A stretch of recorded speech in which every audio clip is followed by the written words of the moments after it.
ሰላም ሰላም እንደምን አላችሁ ተማሪዎች? ይህ የዘጠነኛ ክፍል የጂኦግራፊ ትምህርት ነው። በዛሬው ክፍለ ጊዜ ትምህርታችን ምዕራፍ 4ን እንጀምራለን። ምዕራፍ 4 ወይም ዩኒት 4 ኢት ሴይስ ፖፑሌሽን ኤንድ ዲሞግራፊክ ካራክተሪስቲክስ ኦፍ ኢትዮጵያ፣ ህዝብና የስነ ህዝብ ባህሪያት በኢትዮጵያ ወይም ፖፑሌሽን ኤንድ ዲሞግራፊክ ካራክተሪስቲክስ ኦፍ ኢትዮጵያ በሚል ርዕሰ ሀሳብ እንወያያለን። በዚህ ምዕራፍ ስር የምናነሳቸው ዋና ዋና የመወያያ ሀሳቦች ወይም ሜይን ኮንተንትስ ኦፍ ዘ ዩኒት የሚከተሉት ናቸው። አንደኛ ኮንሰፕት ኦፍ ሂማን ፖፑሌሽን፣ ዋትስ ሂማን ፖፑሌሽን፣ ሂማን ፖፑሌሽን ስንል ምን ማለት ነው የሚለውን እናያለን። ሁለተኛ 4.2 ዘ ትሬንድስ ኦፍ ፖፑሌሽን ግሮዝ ኢን ኢትዮጵያ፣ ሂስቶሪካል ትሬንድስ ኦፍ ፖፑሌሽን ግሮዝ ኢን ኢትዮጵያ በተለይ ሲንስ 1900 ከ1900 ጀምሮ የኢትዮጵያ ህዝብ እንዴት እየጨመረ እንደመጣ በቁጥር በእድገት እናያለን። ኢን ቶታል ፖፑሌሽን ኢንክሪዝ ኤንድ ግሮዝ ሬት በእድገትና በመጠን ማለት ነው ምን ያህል እየጨመረ እንደመጣ እናያለን። 4.3 ፖፑሌሽን ኮምፖዚሽን፣ ፖፑሌሽን ኮምፖዚሽን ይሄ የስነ ህዝብ ጥምረት የምንለው ለምሳሌ ኤጅ ኮምፖዚሽን፣ ሴክስ ኮምፖዚሽን፣ ማሪታል ስታትስ ኮምፖዚሽን፣ ኢኮኖሚክ ኮምፖዚሽን፣ ኤዱኬሽናል ስታትስ ምናምን እያልን የምንለካቸው የስነ ህዝብ ኮምፖዚሽኖች ወይም ንጥረቶች አሉ። እነሱን እንመለከታለን። በዋናነት በዚህ ሌብል ላይ ኤጅ ኤንድ ሴክስ ኮምፖዚሽን ኦፍ ፖፑሌሽን ኦፍ ኢትዮጵያ የሚለውን በእድሜ በጾታ የኢትዮጵያ የህዝብ ስብጥር ምን ይመስላል የሚለውን እንመለከታለን። 4.4 ፖፑሌሽን ዲስትሪቢሽን የስነ ህዝብ ስርጭት የኢትዮጵያ ህዝብ አሰፋፈር ምን ይመስላል። እንግዲህ አንዳንድ ቦታ ላይ ከፍተኛ የህዝብ ክምችት ይኖራል፣ አንዳንድ ቦታ ላይ ደግሞ ዝቅተኛ የህዝብ ክምችት። የፖፑሌሽን ዲስትሪቢሽን ኢን ሳም ኤሪያ ኢት ካን ቢ ደንስሊ ፖፑሌትድ ኢን ሳም አዘር ኤሪያስ ኢት ካን ቢ ስፓርስሊ ፖፑሌትድ ኤንድ ዊች ኤሪያስ ኦፍ ኢትዮጵያ አር ዴንስሊ ፖፑሌትድ ዋይ ኤንድ ዊች ኤሪያስ ኦፍ ኢትዮጵያ አር ስፓርስሊ ፖፑሌትድ ዋይ የሚሉትን እንመለከታለን። 4.5 አርባን ኤንድ ሩራል ሴትልመንት ፓተርንስ ኢን ኢትዮጵያ፣ ሩራል ሴትልመንት፣ አርባን ሴትልመንት፣ ሃይራርኪስ ኦፍ ሩራል ሴትልመንት፣ ሃይራርኪስ ኦፍ አርባን ሴትልመንት፣ ካራክተሪስቲክስ ኦፍ አርባን ሴትልመንት፣ ካራክተሪስቲክስ ኦፍ ሩራል ሴትልመንት ኢን ኢትዮጵያ የሚለውን እንመለከታለን። 4.6 ሄልዝ ኤንድ ዲዚዝ ኢን ሃይላንድስ ኤንድ ሎውላንድስ ኦፍ ኢትዮጵያ፣ የከፍተኛና የዝቅተኛ የኢትዮጵያ አካባቢዎች ሄልዝ ኤንድ ዲዚዝ ምን ይመስላል የሚለውን እንመለከታለን። 4.7 ኢምፓክት ኦፍ ፖፑሌሽን ግሮዝ ኦን ሰስቴናብል ዲቨሎፕመንት ኢን ኢትዮጵያ የሚለውን እንመለከታለን። እንግዲህ ይህ በዘላቂ ልማት የፈጣን የህዝብ እድገት በኢትዮጵያ ያለው ተጽዕኖ ወይም ፖፑሌሽን ፕሬዠር ኦቨር ሪሶርስ ኢን ኢትዮጵያ የሚለውን እንመለከታለን። መጨረሻ 4.8 ላንጉዌጅ ኤንድ ሪሊጅን ዳይቨርሲቲ ኢን ኢትዮጵያ የሚለውን እናያለን። ላንጉዌጅ ዳይቨርሲቲ የቋንቋ ብዝሃነት፣ ሪሊጂየስ ዳይቨርሲቲ የሃይማኖት ብዝሃነት፣ ኢትዮጵያ ውስጥ ምን ያህል ቋንቋዎች ይነገራሉ፣ ዶሚናንት የሚባሉት ወይም ከፍተኛ ቁጥር ተናጋሪ ያላቸው የትኞቹ ቋንቋዎች ናቸው፣ በመደባቸው እንከፍላቸዋለን። እንግዲህ የኢትዮጵያ ቋንቋዎች በ4 መደብ ይከፈላሉ። የኩሽቲክ፣ የሴሜቲክ፣ የናይሎ ሳራ እና የአፍሮኤዥያቲክ ተብለው እነሱን እንመለከታለን። ሪሊጂየስ ዳይቨርሲቲ ኢን ኢትዮጵያ የሃይማኖት ብዝሃነት፣ ዋት አር ዘ ሜጀር ሪሊጅንስ ኢን ኢትዮጵያ፣ እስልምና፣ ክርስትና፣ ጁዲዝም፣ የባህል ሃይማኖት፣ ዋቄ ፈታ ምናምን የሚባሉ ሃይማኖቶች አሉ። ያው ክርስትናና እስልምና ዶሚናንት ናቸው። ያው ክርስትና ስንል ደግሞ ኦርቶዶክስ፣ ካቶሊክ፣ ፕሮቴስታንት ብለን እንከፍለውና ምን ያህል ፐርሰንት አላቸው እያንዳንዳቸው። የሪሊጂየስ ዳይቨርሲቲን ወይም የሃይማኖት ብዝሃነትን እንዴት ነው የምናስተናግደው የሚሉ ሀሳቦችን እንመለከታለን ማለት ነው። ስለዚህ የመጀመሪያውን እንመልከት። 4.1 ኮንሰፕት ኦፍ ሂማን ፖፑሌሽን 4.1 ኮንሰፕት ኦፍ ሂማን ፖፑሌሽን። ኮንሰፕት ኦፍ ሂማን ፖፑሌሽን በሚለው ርዕስ ስር የምናያቸው ነጥቦች ፖይንትስ ኦፍ ዲስከሽን፣ ዋት ኢዝ ሂማን ፖፑሌሽን፣ ዋት ኢዝ ሂማን ፖፑሌሽን፣ ሂማን ፖፑሌሽን ስንል ምን ማለት ነው? ዋት አር ዘ ዲሲፕሊንስ ዳት ስተዲስ አባውት ሂማን ፖፑሌሽን፣ ዋት አር ዘ ዲሲፕሊንስ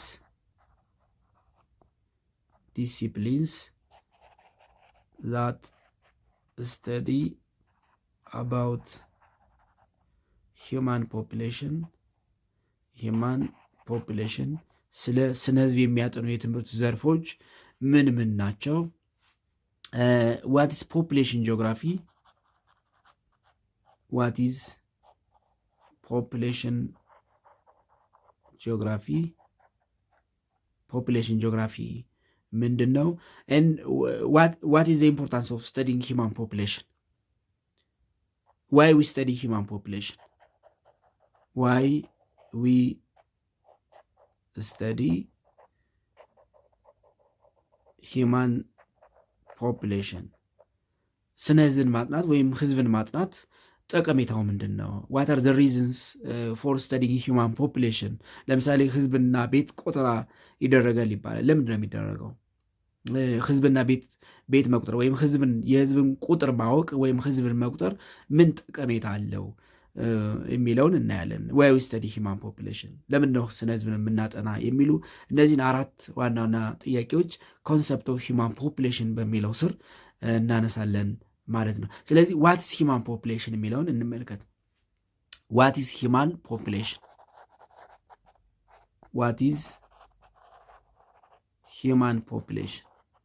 ሂማን ፖፑሌሽን ምን ማለት ነው የሚለውን እንመልከት። ሂማን ፖፑሌሽንን ዲፋይን ከማድረጋችን በፊት ፖፑሌሽን ምንድን ነው ኤንድ ሃው ሜኒ ታይፕስ ኦፍ ፖፑሌሽን አር ዜር የሚለውን እንመልከት። ፖፑሌሽን ስንል ግሩፕ ማለት ነው። ግሩፕ ፖፑሌሽን ስንል እንግዲህ ስብስብ እንደማለት ነው። ኤንድ ፖፑሌሽን ኢት ካን ቢ ብዙ ጊዜ ፖፑሌሽን የሚለውን ለህዝብ ብቻ አይደለም የምንጠቀመው። ሂውማን የሚል ካልጨመርንበት ፖፑሌሽን ሌላ ነገርን የሚገልጽ ሊሆን ይችላል። ፖፑሌሽን ስንል ኢት ካን ቢ ፕላንት ፖፑሌሽን ኢት ካን ቢ አኒማል ፖፑሌሽን ኤንድ ኢት ካን ቢ ሂውማን ፖፑሌሽን። እኛ የምንፈልገው ሂማን ፖፑሌሽን የሚለውን ነው። ፕላንት ፖፑሌሽን፣ አኒማል ፖፑሌሽን ብዙ ጊዜ እነዚህን ዲፋይን የምናደርጋቸው ኢንተርምስ ኦፍ ስፒሽስ ነው። ለምሳሌ ፕላንት ፖፑሌሽን ስንል ስፒሽስ ኦፍ ፕላንትስ ኮንፋይንድ ኢን ጊቨን ጂኦግራፊካል ኤሪያ። አኒማል ፖፑሌሽን ስንል ስፒሽስ ኦፍ አኒማልስ ኢንሃቢት ጊቨን ጂኦግራፊካል ኤሪያ ማለት ነው። ሂማን ፖፑሌሽን ስንመጣ ግን ኢዝ ኖት ዲፋይን ኢንተርምስ ኦፍ ፖፑሌሽን ምንድነው ስፒሽስ ኢንተርምስ ኦፍ ስፒሽስ አይደለም ዲፋይን የምናደርገው ቢኮዝ ዊ ሃቭ ኤ ሲንግል ስፒሽስ ዛት ኢዝ ሆሞ ሳፒየንስ። የተለያየ ዝርያ የለንም። አውር ስፒሽስ ኢዝ ሆሞ ሳፒየንስ። ሲንግል ስፒሽስ ነው ያለን ወይም ሆሞ ሳፒየንስ ነው። ስለዚህ ሂማን ፖፑሌሽን ኢዝ ዲፋይንድ ኢን ተርምስ ኦፍ ነምበር። ከቁጥር አንጻር ነው የምንገልጸው። ስለዚህ ሂማን ፖፑሌሽን ሚንስ population refers to the total number of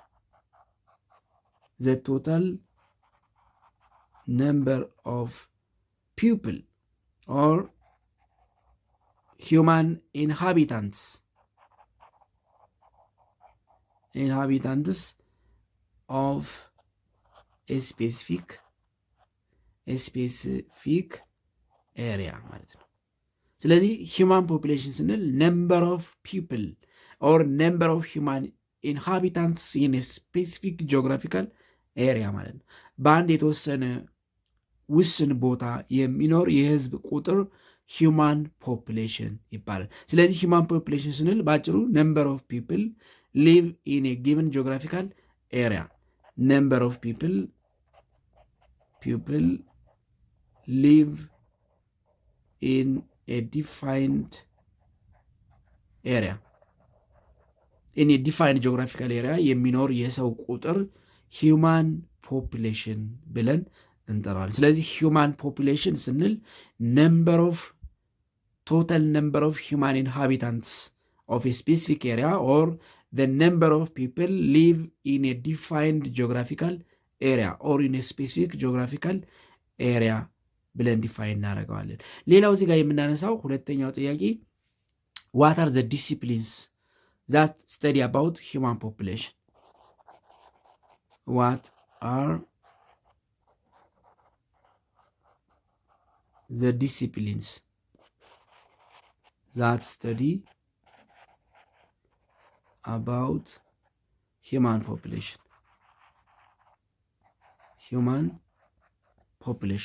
ስለ ስነ ህዝብ የሚያጠኑ የትምህርት ዘርፎች ምን ምን ናቸው የሚለውን እንመልከት። human population has been a matter of study for a variety of academic disciplines። በጣም ብዙ የትምህርት ዘርፎች ስለ human population ያጠናሉ። ማዕከላቸው human population ነው። the center of their study, the center of their investigation is human population። አብዛኞቹ የሰው ልጅ ማዕከል ያደረገ ነው የጥናት መስካቸው ወይም ይሄ ስኮፕ ኦፍ ስተዲያቸው ወይም ይሄ ኮንተንት ኦፍ ስተዲያቸው ወይም ምንድነው ዴሊሚቴሽንስ ኦፍ ዜር ስተዲ ኢት ኢዝ ሴንተርድ ኦን ሂውማን ፖፑሌሽን። ስለዚህ ዜር አር ኤ ነምበር ኦፍ አካደሚክ ዲሲፕሊንስ ኦር ቫሪየስ አካደሚክ ዲሲፕሊንስ ዛት ስተዲስ አባውት ሂውማን ፖፑሌሽን በት ሜጀር የሚባሉት የሰው ልጅ ላይ ትኩረት አድርገው የሚሰሩ ወይም የሚያጠኑ የትምህርት ዘርፎች የሚባሉት ጂኦግራፊ ፍሮም ጂኦግራፊ ሂውማን ጂኦግራፊ ፍሮም ሂውማን ጂኦግራፊ ፖፑሌሽን ጂኦግራፊ ወይም ዲሞግራፊ የምንለው ማለት ነው። ባዮሎጂ ሶሺዮሎጂ ሜዲካል ሳይንስ ኢኮኖሚክስ ሂስትሪ ፖለቲካል ሳይንስ እና የመሳሰሉት ናቸው። ጂኦግራፊ that is population geography፣ ባዮሎጂ፣ ሶሺዮሎጂ፣ ሜዲካል ሳይንስ፣ ኢኮኖሚክስ፣ ሂስቶሪ፣ ፖለቲካል ሳይንስ እና የመሳሰሉት they are among the various academic disciplines that study about human population። ስለ ስነ ህዝብ ከሚያጠኑ አካዳሚክ ዲሲፕሊንስ ወይም የትምህርት ዘርፎች በጥቂቱ እነዚህን ማንሳት እንችላለን። ፖፑሌሽን ጂኦግራፊ ኦር ኢንጀነራል ጂኦግራፊ፣ ባዮሎጂ፣ ሶሺዮሎጂ፣ ሜዲካል ሳይንስ፣ ኢኮኖሚክስ፣ ሂስትሪ፣ ፖለቲካል ሳይንስ እና የመሳሰሉት በዋናነት የሚያጠኑት they deal about human population or their center of study is human population ወይም their center of scope of study is human population። የጥናታቸው ወሰን ማዕከል ወይም የዴሊሚቴሽን ወይም ስኮፕ የምንለው የጥናታቸው ክልል ማዕከሉ የሰው ልጅ ወይም ሂውማን ፖፑሌሽን ነው ማለት ነው። ኤንድ ፍሮም ዚስ ፖፑሌሽን ጂኦግራፊ ምንድን ነው የሚለውን እንመልከት። ዋት ኢዝ ፖፑሌሽን ጂኦግራፊ? ዋት ኢዝ ፖፑሌሽን ጂኦግራፊ? ፖፑሌሽን ጂኦግራፊ ዱ ዩ ሪሜምበር ዩኒት 1 ብራንች ኦፍ ጂኦግራፊ? ዩኒት 1 ላይ ብራንች ኦፍ ጂኦግራፊ የሚለውን ታስታውሳላችሁ? እንግዲህ ዩኒት 1 ላይ ጂኦግራፊ ሃዝ ቱ ሜይን ብራንችስ ብለናል። ኦፍኮርስ ዜ አር ስሪ፣ ሶስት እንደሆኑ ነግራቸዋለሁ። ፊዚካል ጂኦግራፊ፣ ሂማን ጂኦግራፊ እና ካርቶሜትሪክ ጂኦግራፊ። ነገር ግን በዚህ የክፍል ደረጃ የምናየው ሁለቱን ነው ብለን ሁለቱን ያየ ነው። ስለዚህ ጂኦግራፊ ጀነራሊ ኢት ሃዝ ቱ ሜይን ብራንችስ ፊዚካል ጂኦግራፊ ኤንድ ሂማን ጂኦግራፊ። ኤንድ ሂማን ጂኦግራፊ ላይ ደግሞ ሳብስፔሻላይዝድ ወይም ሳብፊልድስ ብለን ያየናቸው አሉ። ለምሳሌ ኢኮኖሚክ ጂኦግራፊ፣ ፖለቲካል ጂኦግራፊ፣ ሂስቶሪካል ጂኦግራፊ፣ ካልቸራል ጂኦግራፊ፣ አርባን ጂኦግራፊ እና የመሳሰሉት። አመንግ ዘ ብራንች ኦፍ ሂማን ጂኦግራፊ አንዱ ሂማን ምንድነው ፖፑሌሽን ጂኦግራፊ ነው። አመንግ ዘ ሳብስፔሻላይዝድ ፊልድስ ኦፍ ሂማን ጂኦግራፊ the one is population geography። ስለዚህ population geography it is a branch of human geography, is a branch of human geography that deals about population distribution, population composition,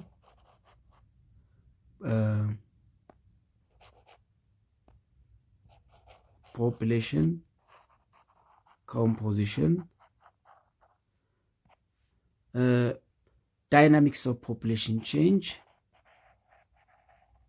dynamics of population change and related factors,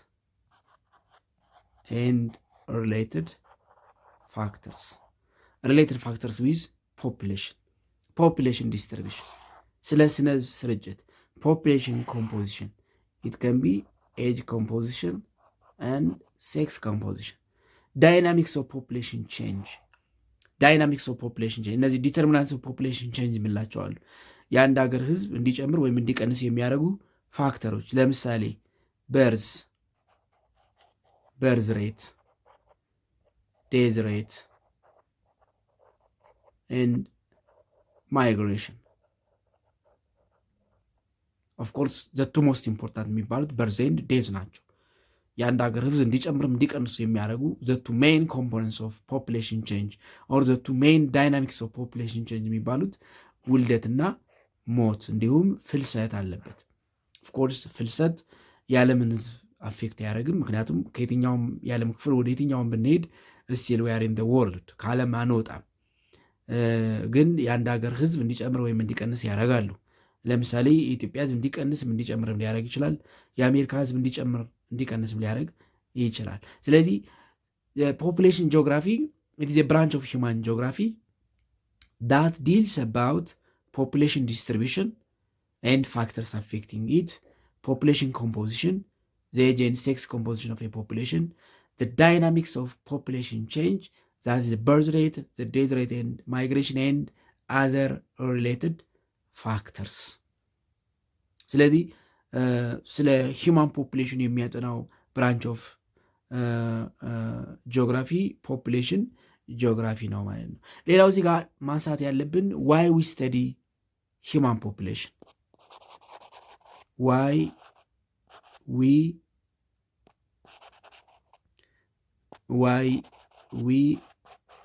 ስተዲ human population, why we study human population, ለምንድን ነው ስነ ህዝብን የምናጠናው? ወይም ለምንድን ነው ህዝብን የምናጠናው? ለምንድን ነው ህዝብ የሚቆጠረው? ምን ጥቅም አለው የሚሉትን እንመልከት። there are many reasons why we study human population. There are many reasons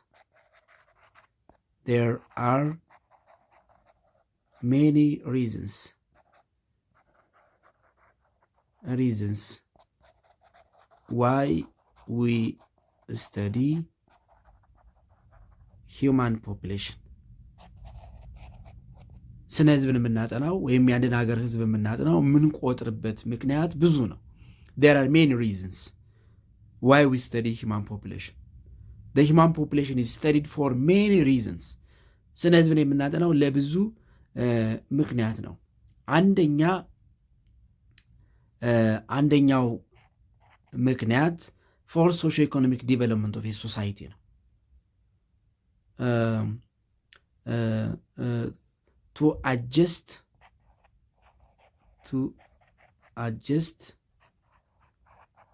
the socio-economic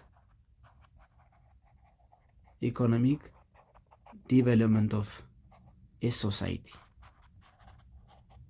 የአንድን ማህበረሰብ ማህበራዊ ኢኮኖሚያዊ እድገት አጀስት ለማድረግ ወይም ማህበራዊ ኢኮኖሚያዊ እድገቱ ከህዝቡ ጋር ባላንስ እንዲያደርግ የተመጣጠነ እንዲሆን ከተቻለም ከህዝቡ የፈጠነ እድገት እንዲኖረ ለማድረግ ስነ ህዝብን እናጠናለን። ስለዚህ አንደኛው የስነ ህዝብን የምናጠናበት ምክንያት to adjust the socio-economic development of a society ነው። የማህበራዊ ኢኮኖሚያዊ እድገቱን አጀስት ለማድረግ ነው።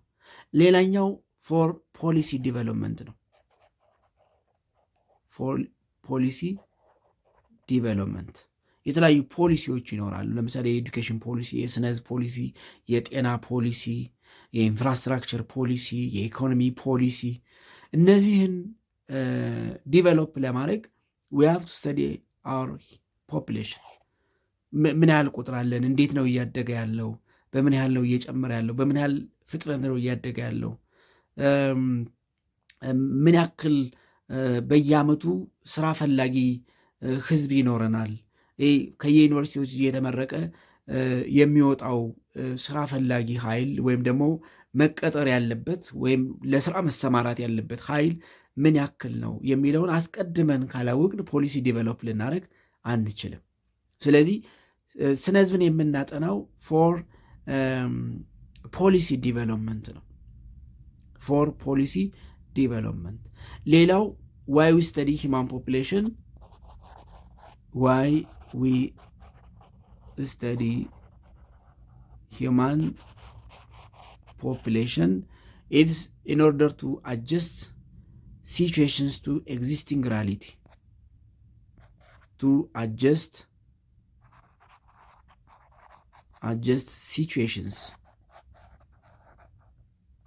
situations to existing reality,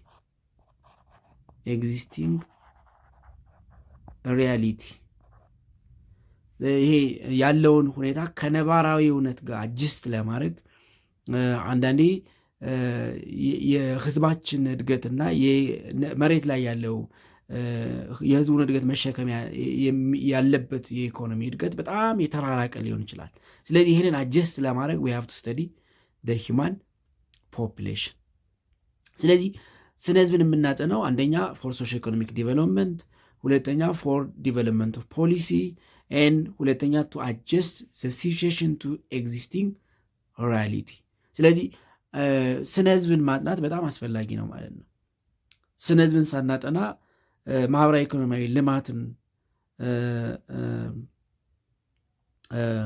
እና የህዝቡ እድገት የማህበራዊ ኢኮኖሚያዊ የልማት እድገት ላይ ያለውን ተጽዕኖ ማወቅ አንችልም። አፕሮፕሪየት ፖሊሲ ዲቨሎፕ ማድረግ አንችልም። ኦልሬዲ ያለውን ሁኔታ ከነባራዊው እውነት ጋር አጀስት ማድረግ አንችልም። ስለዚህ ፎር ዲቨሎፕመንት ኦፍ ሶሾ ኢኮኖሚክ ኤንድ ፖሊሲ ኢምፕሊኬሽንስ ስነ ህዝብን ማጥናት በጣም ወሳኝ ነው ማለት ነው። ፖፑሌሽን ስተዲ ይልድስ ኒዮሎጂ ዛት ኢዝ ኢምፖርታንት ፎር ፕላኒንግ ፓርቲኩላሪ ባይ ገቨርንመንትስ። ለምሳሌ ፕላኒንግ ፎር ገቨርንመንት ፕላኒንግ ለምሳሌ ኤዱኬሽን ፕላኒንግ፣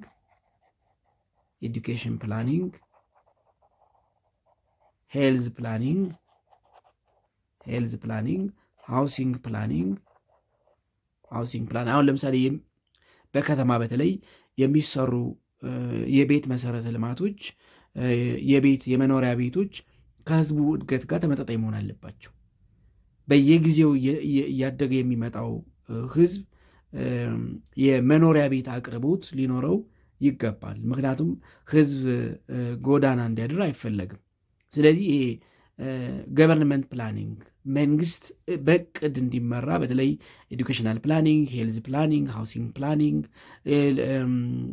ኢቨን ሚሊተሪ ፕላኒንግ፣ ሌበር ፎርስ ፕላኒንግ እና የመሳሰሉትን ለማቀድ ህዝቡን ማጥናት ይጠበቅበታል። ስለዚህ ኢትስ ቬሪ ኢምፖርታንት ቱ ስተዲ ሂማን ፖፑሌሽን። የስነ ህዝብን ማጥናት ወይም የአንድን ሀገር የህዝብ ቁጥር ማጥናት በጣም አስፈላጊ ነው ማለት ነው። ሌላው ሁለተኛው 4.2 ትረንድስ ኦፍ ፖፑሌሽን ግሮዝ ኢን ኢትዮጵያ ነው። 4.2 ትረንድስ ኦፍ ፖፑሌሽን ግሮዝ ኢን ኢትዮጵያ። ሂስቶሪካል ትረንድስ ኦፍ ሂማን ፖፑሌሽን ኢን ኢትዮጵያ የሚለውን እንመለከታለን። በሁለት ከፍለን ማየት እንችላለን። በሁለት መልኩ ከፍለን አንደኛ ትረንድስ ኦፍ ፖፑሌሽን ቼንጅ ኢን ነምበር ኤንድ ኢን ግሮዝ ሬት። ለምሳሌ ኢን ነምበር የሚለውን ኢን ነምበር ን በኋላ ኢን ግሮዝ ሬት እናያለን። በቁጥር የኢትዮጵያ ህዝብ እንዴት እየጨመረ እንደመጣ በተለይ ከ1900 ጀምሮ ያለውን እንመለከታለን።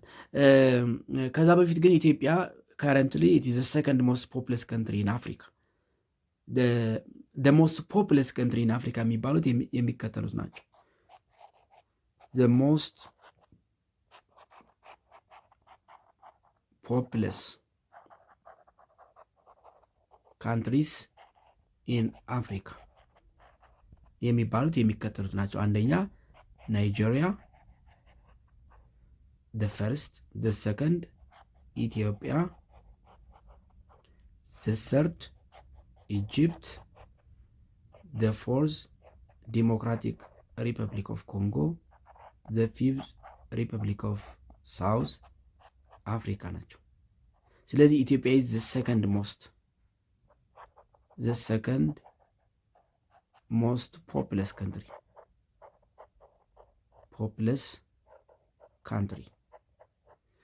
ከአፍሪካ በስነ ህዝብ ቁጥራቸው ወይም በህዝብ ቁጥራቸው ቀዳሚ ከሆኑ 5 ሀገራት ሁለተኛዋ ኔክስቱ ናይጄሪያ፣ ከናይጄሪያ ቀጥላ ኢትዮጵያ ነች። ኦፍኮርስ ናይጄሪያ በዓለም 8ኛ በአፍሪካ አንደኛ ነች። በህዝብ ቁጥሯ ወደ 250 ሚሊየን ወደ 150 ሚሊየን 140 ምናምን 147 ወይም 150 ሚሊየን አካባቢ ህዝብ አላት ናይጄሪያ። ስለዚህ ኢትዮጵያ ከናይጄሪያ ቀጥሎ ዘ ሰከንድ ሞስት ፖፕለስ ካንትሪ ነች ማለት ነው። ስለዚህ ሂስቶሪካል ትረንዱን ነምበር ስንመለከት ሲንስ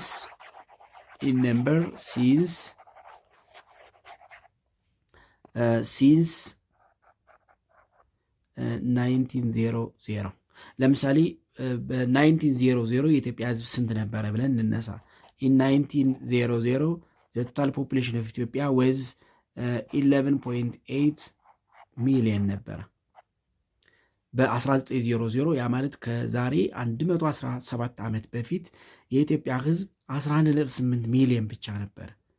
11.8 ሚሊዮን በ1920 ያ ማለት after 20 years this number is growing to 13 ሚሊዮን። ያ ማለት በ10 ዓመት በስንት ጨመረ ማለት ነው? ኦልሞስት ወደ 1.2 ሚሊዮን ጨመረ። በ20 ዓመት ውስጥ in 20 years difference በስንት ጨመረ? በ1.2 ሚሊዮን ጨመረ ማለት ነው። በ1.2 ሚሊዮን ጨመረ። ኤንድ በ1960 እንግዲህ ከ60 ዓመት በኋላ ወይም ከሁለተኛው ከ40 ዓመት በኋላ በ1960 የኢትዮጵያ ህዝብ በጣም በከፍተኛ ሁኔታ ጨምሮ በ20 ዓመት ውስጥ ኦልሞስት ዳብል ሆኖ ወደ 23.5 ሚሊዮን ከፍ አለ። ያ ማለት በስንት ጨመረ ማለት ነው? ኦልሞስት ከ10 ሚሊዮን በላይ ግሬተር ዛን 10 ሚሊዮን ጨመረ ማለት ኦልሞስት በ1920 እና 60 ምን ሆነ ማለት ነው? ዳብል ሆነ። ኦልሞስት ዳብል ሆነ ማለት ነው። and in contrast since 1960 the time required for the population to double has been on the decline በጣም እየጨመረ መጣ ማለት ነው። ለምሳሌ እንግዲህ ኢትዮጵያ እስካሁን 3 ህዝብና ቤት ቆጠራዎችን አድርጋለች። የመጀመሪያው በ1984፣ ሁለተኛው በ1994 እንደ ፈረንጆቹ ማለት ነው። ሶስተኛው በ2007 ነው። ኢትዮጵያ በየ10 ዓመቱ ህዝብና ቤት ቆጠራ ከሚያደርጉ ሀገሮች አንዷ ናት። የመጀመሪያውን በደርግ ጊዜ በ1976 በእኛ አቆጣጠር ወይም በፈረንጁ በ1986 84 ማለት ነው። ሁለተኛውን በ1994 ሶስተኛውን ከ13 ዓመት በኋላ በ2007 ነው ያደረገችው። ኢትዮጵያ has been conducted 3 population census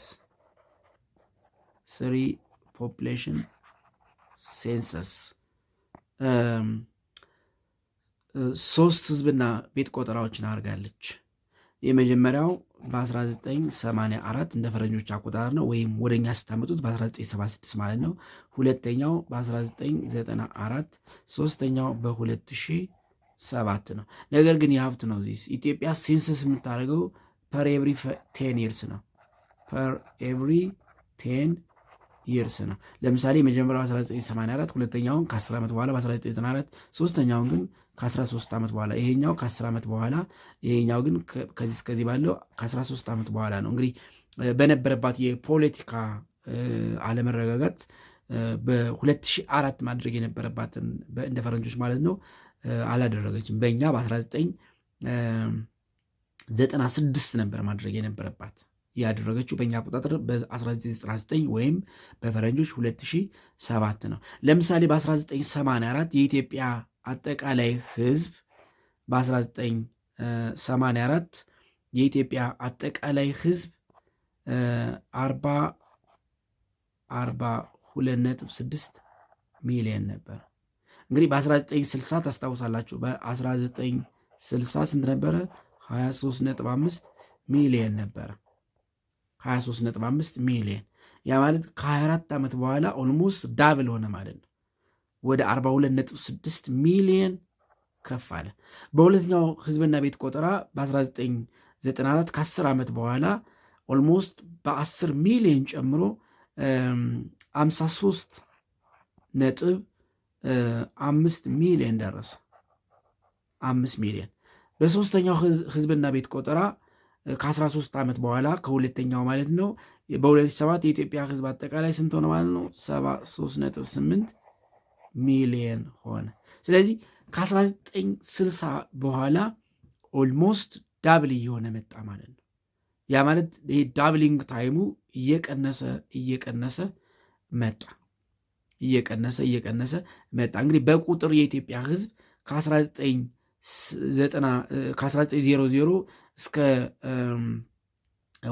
እስከ ሶስተኛው ህዝብና ቤት ቆጠራ እስከ 2007 73.8 ሚሊዮን እስከሚሆንበት ድረስ በእንዲህ አይነት መልኩ በፍጥነት እያደገ መጣ ማለት ነው። እንግዲህ በ2010 የዩናይትድ ኔሽን ባደረገው ሳምፕል ሰርቬይ የኢትዮጵያ ህዝብ አኮርዲንግ ቱ ዩናይትድ ኔሽን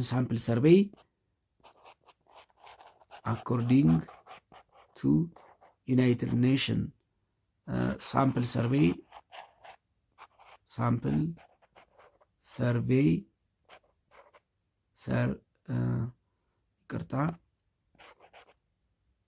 አኮርዲንግ ቱ ሳምፕል ሰርቬይ የኢትዮጵያ ህዝብ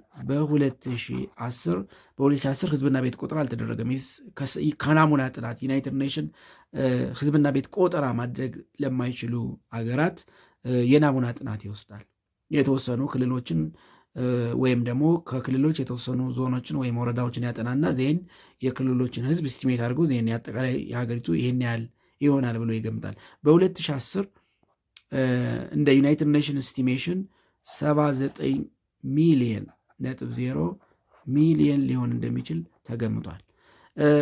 በቅርቡ በ2020 ማለት ነው ፍሮም ዩናይትድ ኔሽን ሳምፕል ሰርቬይ የኢትዮጵያ ህዝብ 114.9 ሚሊየን ሊሆን እንደሚችል ተገምቷል። በቅርቡ እንኳን በ2024 ወደ 129 ሚሊየን ሊደርስ እንደሚችል የዩናይትድ ኔሽን አስታውቋል። ማለት ዩናይትድ ኔሽን ፖፑሌሽን ሪፈረንስ ቢሮ የሚባለው በ2024 የኢትዮጵያ ህዝብ ያ ማለት በአሁኑ ዘመን ማለት ነው በአሁኑ ጊዜ 129 ሚሊዮን ሊደርስ ይችላል ተብሎ፣ ይሄ ግን ኤግዛክት ነምበር ላይሆን ይችላል። ከዚህም ሊበልጥ ይችላል፣ ከዚህም ሊያንስል ይችላል። ምክንያቱም ምን ስለሆነ ኢስቲሜሽን ስለሆነ ምክንያቱም ህዝብና ቤት ቆጠራ ሲደረግ ነው ትክክለኛ ቁጥር ማወቅ የሚቻለው። ስለዚህ ከ1900 ከ11.8 ሚሊዮን ተነስቶ ኦልሞስት በ100 ዓመታት ውስጥ ወደ 120 ሚሊዮን አካባቢ ደረሰ ማለት ነው። ስለዚህ ሂስቶሪካል ትረንዱ በቁጥር ይሄን ይመስላል። በግሮዝ ሬት ምን ይመስላል የሚለውን እንመልከት። ኢን ግሮዝ ሬት በእድገትስ ደረጃ ይሄ በግሮዝ ሬት በእድገቱ ምጣኔ መለኪያ የኢትዮጵያ ህዝብ እንዴት እየጨመረ መጣ የሚለውን እንመልከት። ለምሳሌ በእድገቱ ደረጃ ስንመለከት በ1900 ግሮዝ ሬት ኦፍ ዘ ፖፑሌሽን ኦፍ ኢትዮጵያ 1% ነበረ። 1% ያ ማለት በ1% ነበር የሚያድግ ማለት ነው። በ1% ያ ማለት 100 በሚቀጥል ዓመት 101 ይሆናል። በአንድ ስለሆነ የሚጨምረው 1% ስለሆነ ወይም 100ኛ ማለት ነው። 100ኛ ማለት ነው። ይሄ 1% ማለት 100ኛ ማለት 100 ይጨምራል ማለት ነው። በአንድ ይጨምራል ማለት ነው።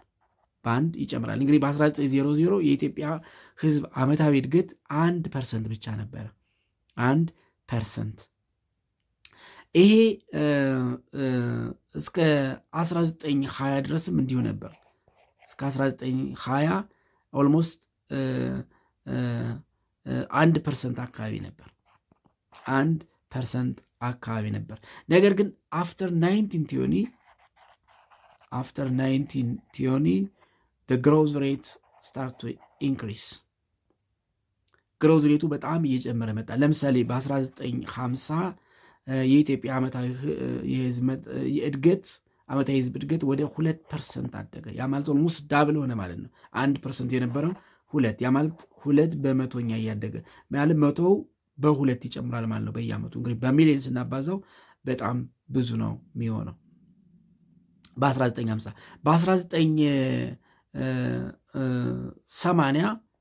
በ1980ዎቹ ደግሞ እድገቱ ወደ 2.8% ከፍ አለ። ያ ማለት 2% የነበረው ወደ 2.8%፣ ያ ማለት በጣም እያደገ መጣ ማለት ነው።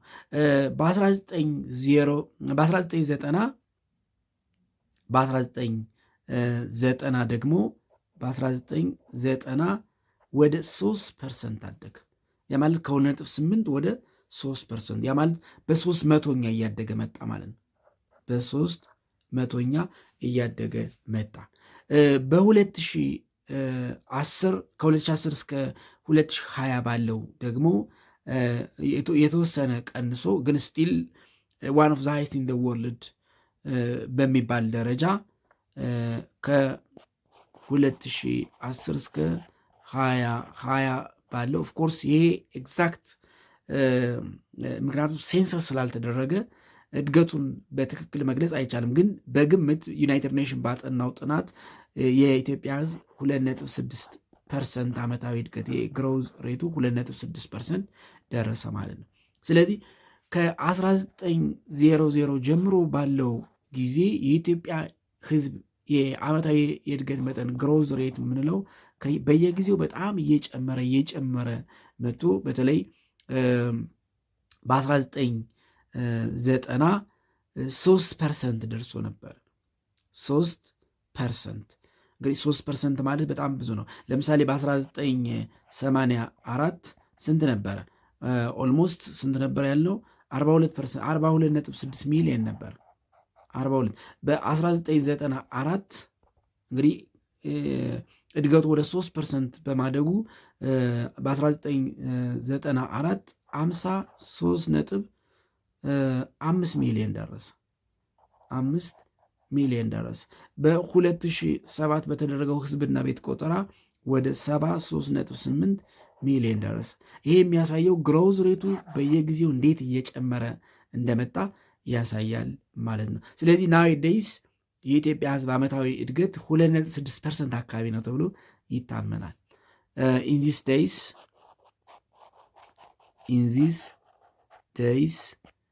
the annual growth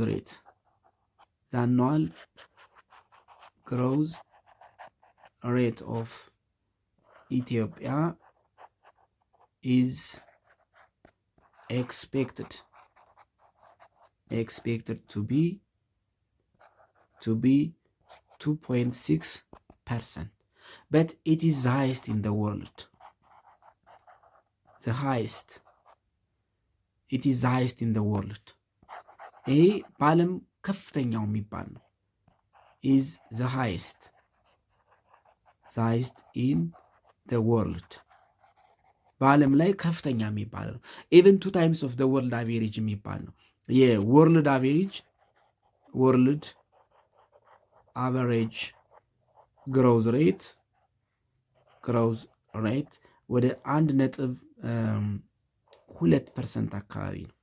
የአፍሪካ እንኳን ብናይ ወደ 1.5% አካባቢ ነው የአፍሪካ አማካኝ።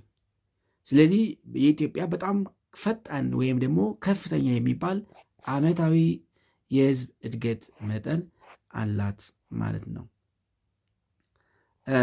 ስለዚህ although there has been a slight decline in the population growth rate between the three census, Ethiopia has one of the fastest growing population in the world. እንግዲህ ዳይስት ኢን ዘ ወርልድ ብለናል። በዓለም ላይ ፈጣን የህዝብ ቁጥር እድገት አላቸው ከሚባሉ ሀገሮች አንዷ ነች። the fastest growing rate, the fastest growing population in the world.